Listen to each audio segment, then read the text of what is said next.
Welcome to this introductory video on the moderation sheets that we are now using in quality review.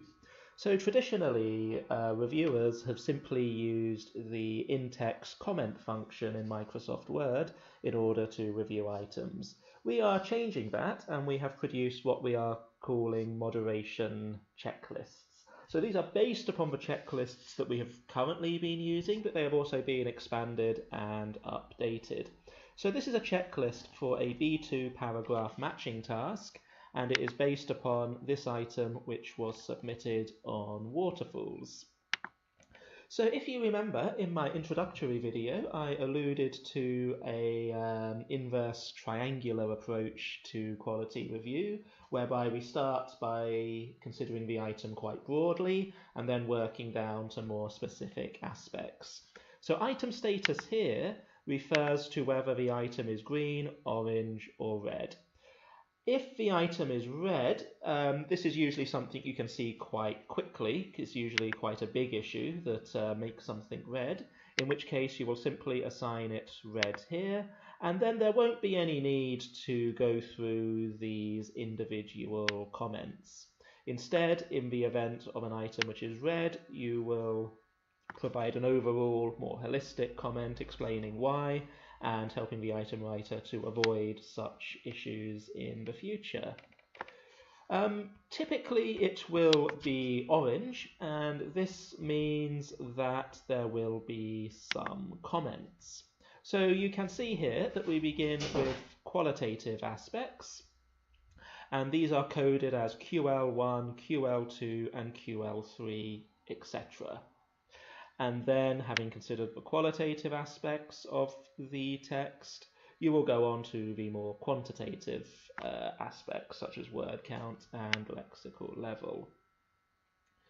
So the way this works in the text itself is that you will highlight the particular area where an issue occurs and put in the code. So here, for example, QN11 means that the item writer needs to refer to comment QN11.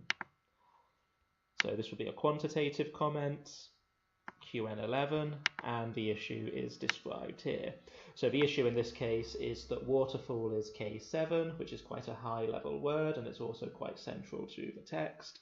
So we are recommending incorporating a more dictionary-style definition of what it is. So you can see similarly as we carry on, if there are multiple sentences which could refer to a particular category, then you can see here that I've referred to QLA, for example, to distinguish it from QLB and QLC and so on. So if we go to QL10A, so the issues here are further subdivided: QL10A, QL10B, QL10C, QL10D. And this is how we signpost to the item writer where they should refer, what they should refer to in the moderation sheet in order to see what the issue is with a particular text that's been highlighted. One thing you can do in Excel is if you want to begin a new line, so you can see here, for example, it's gone down to the next line. It's a little bit tricky to do this in Excel.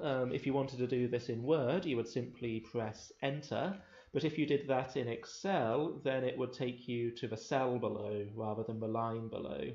So if you want to go to the line below in the same cell, then you need to hold down the Alt button and press Enter, and that will take you to a new line. I will mention as well that we view these moderation sheets as quite experimentary and organic and evolving at the moment, and we very much welcome your feedback. So if there are item issues which you feel are not quite covered by any category, then let us know so we can moderate and update accordingly. Similarly, we are having some debate about what counts as qualitative and what counts as quantitative. So we'd welcome your feedback on that as well.